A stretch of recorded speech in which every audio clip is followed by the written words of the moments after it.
যেই কারণে আপনাকে আপনার কাছ থেকে আমি সময় নিয়েছি সেটি হচ্ছে বাংলাদেশে গত কয়েকদিন পর্যন্ত বলা হচ্ছিল যে নির্বাচন যত ঘনিয়ে আসবে ততই বাংলাদেশে খুব দ্রুত কিছু পরিবর্তন ঘটবে এবং দ্রুত বেশ কিছু ঘটনা ঘটবে।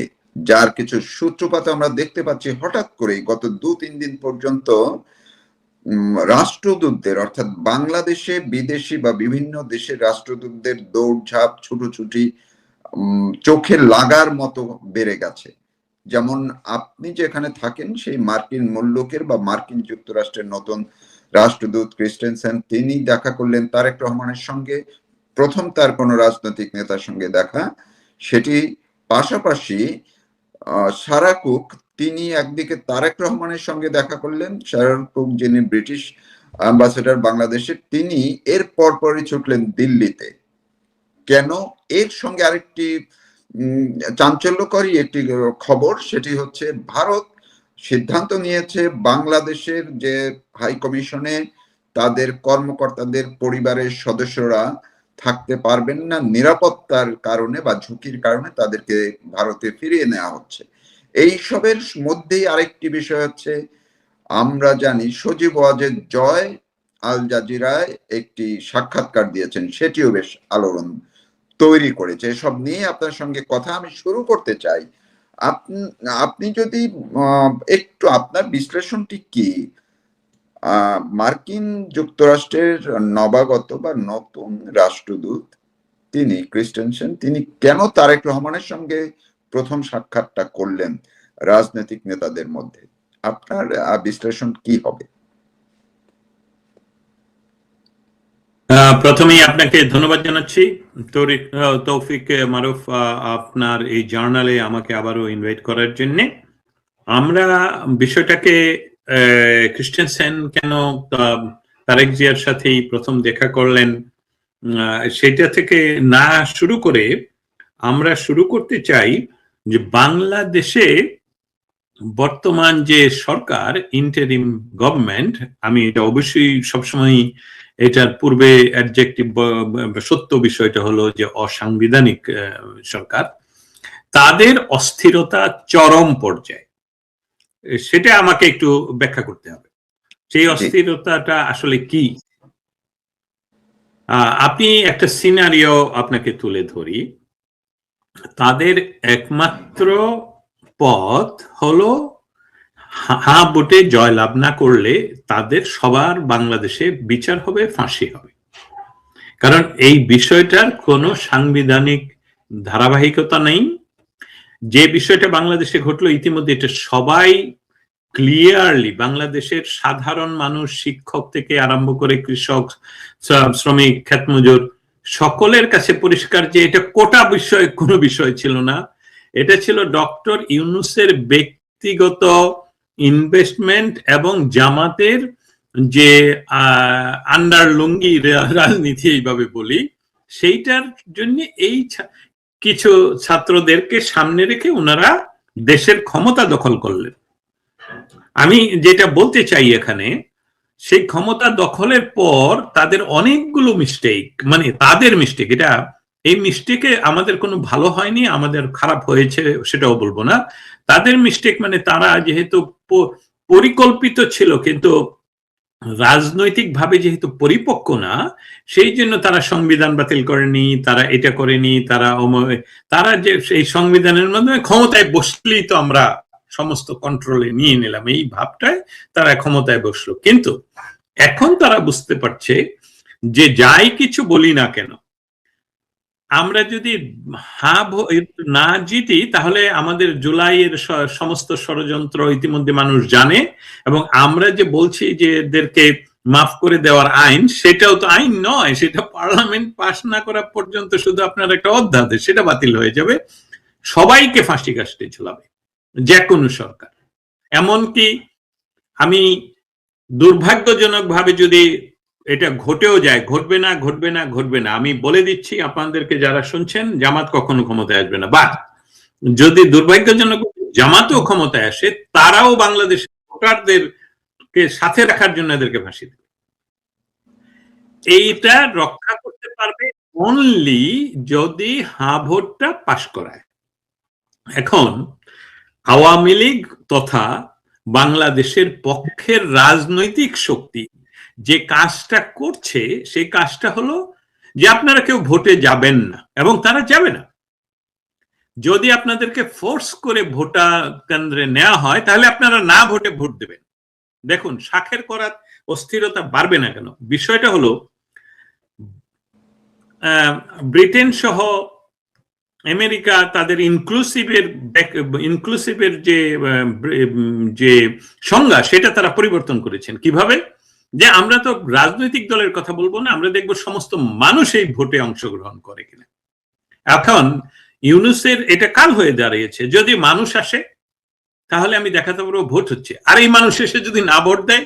কারণ আমি আরেকটা কারণ দেখাই, আপনি নেক্সট টাইমে আমরা চেষ্টা করবো এটা সরাসরি আমরা কথা বলির সময় দেখানোর জন্য, যে ইউনূস এখন যখন অনলাইনে লাইভে এসে বাংলাদেশের সরকারের টাকা এসে লাইভ করে বিভিন্ন জায়গায়, আমাদের সরকারি সম্পত্তি যেমন টেলিভিশন, সেখানে কিন্তু উনি যখন লাইভ করতে থাকে, আগে যেখানে আপনি 50 বছর ক্ষমতায় চাই, আপনাকে আরো 5 বছর চাই, আপনাকে সারা জীবন, এখন শুধু বলে না না না না না না, একদম আপনি 100-র মধ্যে 110টাই না। এটা তাদের আরেকটা মাথা ব্যথা, যে যদি, কারণ সকলের কাছে উনি একজন ফেইলর, সকলের কাছে তার যে সুনাম করতো, যারা তাকে মনে করতো শান্তির দূত, তাদের কাছে ফেইলর। কারণ বাংলাদেশের প্রতিটি ঘরে, প্রতিটি উপজেলায় প্রত্যেকটি মানুষ অন্য একটি মানুষের সাথে সম্পৃক্ত আত্মীয়তায়। জামাতের আত্মীয় বিএনপি আছে, বিএনপির আত্মীয় বা ভাই বেরাদর আত্মীয় স্বজন আছে আওয়ামী লীগের। এই রাজনৈতিক দ্বন্দ্বটা উনি যেভাবে রাষ্ট্রের ক্ষমতা দখল করে ওইখানে বসে বলতেছেন আপনার ঘরের পাশে আছে না আওয়ামী লীগ, তার মানে উনি কিন্তু রাষ্ট্রের প্রধান, এক্সিকিউটিভ প্রধান হিসেবে বলছেন তাকে মেরে ফেলো। এটা কিন্তু ওইখানে হচ্ছে না, ওইটা হবে না। কিন্তু তারা শঙ্কিত যে এইটা কোন বয়ে। অতএব সকলের কাছ থেকে উনি যেহেতু হয়ে পড়লেন, না হয়ে পড়লেন, এই উভয় সংকট থেকে তারা বাঁচতে হলে হা করতে হবে। হার যদি না হয়ে যায়, জনগণ আসলে যদি না হয়ে যায় বিপদ। আর যদি আগের যে ব্যালট বাক্সগুলো তারা ইতিমধ্যে পুরে রেখেছেন, আমি কিন্তু ভেরিফাইড ইনফরমেশন দিচ্ছি, বাংলাদেশের প্রায় 76% to 80% ভোট হাতে পড়ার জন্য ইতিমধ্যে ব্যালট বাক্স, যে বাক্সগুলো আমি আর আপনি জীবনেও দেখবো না, কারণ ওইখানে তো আপনার আর আমার কোনো এজেন্ট নাই, হায়ের এজেন্ট নাই, নায়ের এজেন্ট, অ্যাক্সেসও নাই। সো আপনি ভোট দেবেন বাক্সে, ওই বাক্স তারা নিয়ে যাবে, নিয়ে দেখাবে এই যে আরে, সেইটা কিন্তু ইতিমধ্যে রেডি।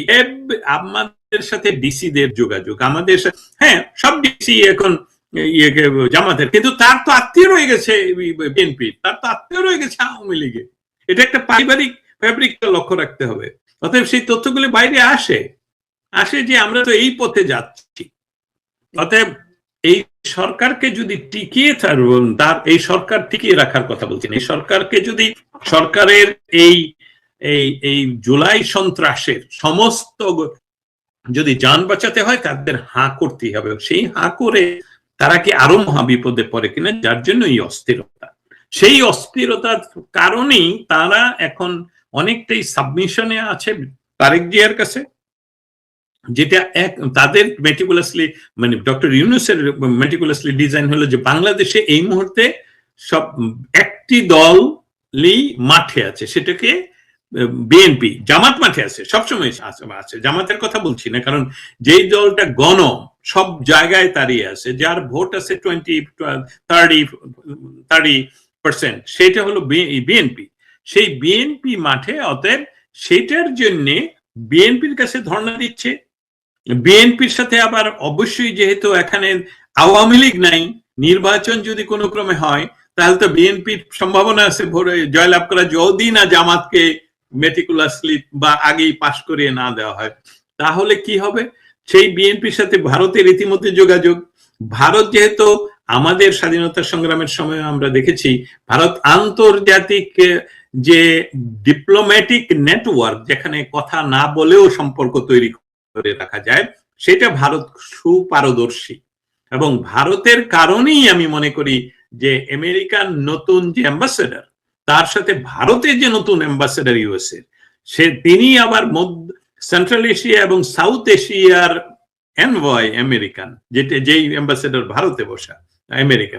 এই সকল সার্বিক কারণে তারেক জিয়াকে, কারণ আমেরিকান পররাষ্ট্র দপ্তর না, আমেরিকান কংগ্রেসম্যানরা 5 জন তো বলছেন যে এই সরকার অথবা কোনো নির্বাচিত সরকার এই নিষেধাজ্ঞা উঠিয়ে করবেন। অতএব তারা হয়তো বা ভাবছে যে যদি জোর করেও তারা নির্বাচন করে 12 তারিখে, সেখানে তারেক জিয়া আসবে।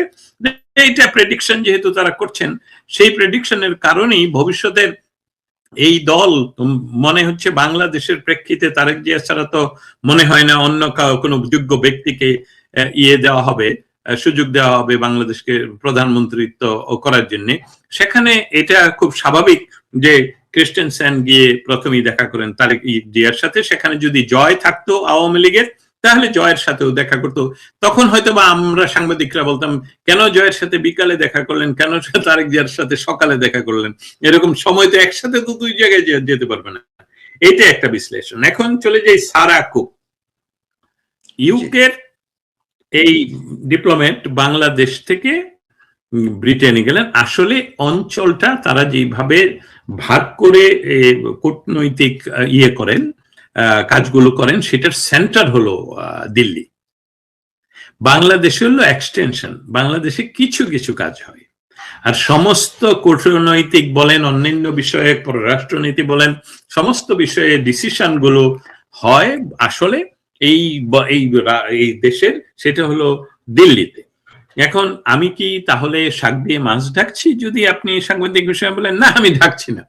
কারণ উনার ওইখানে যাওয়ার মৌলিক লক্ষ্য শুধু ভারত নয়, মৌলিক লক্ষ্য হলো যে তাকে ওই ইস্ট ইন্ডিয়ান কোম্পানির মতন আর কি, তাদের লাগতো 6 মাস একটু কথা বলে আসবে যে এই হলো ঢাকার পরিস্থিতি, আমাদের ডক্টর ইউনূস তো এখন ফাঁসির কাস্টে যায় অবস্থা, এবং সে অস্থির, এখন আমরা এইভাবে কিভাবে করতে পারি, এইভাবে আমি বলছি। এর কারণটা হলো, না হলে আমার আপনার শ্রোতা মন্ডলী হয়তোবা একটু ঝামেলায় পড়বে এই বিষয়ে যে আসলে বাংলাদেশের বিষয়ে দিল্লিতে বসে কি আলাপ হবে।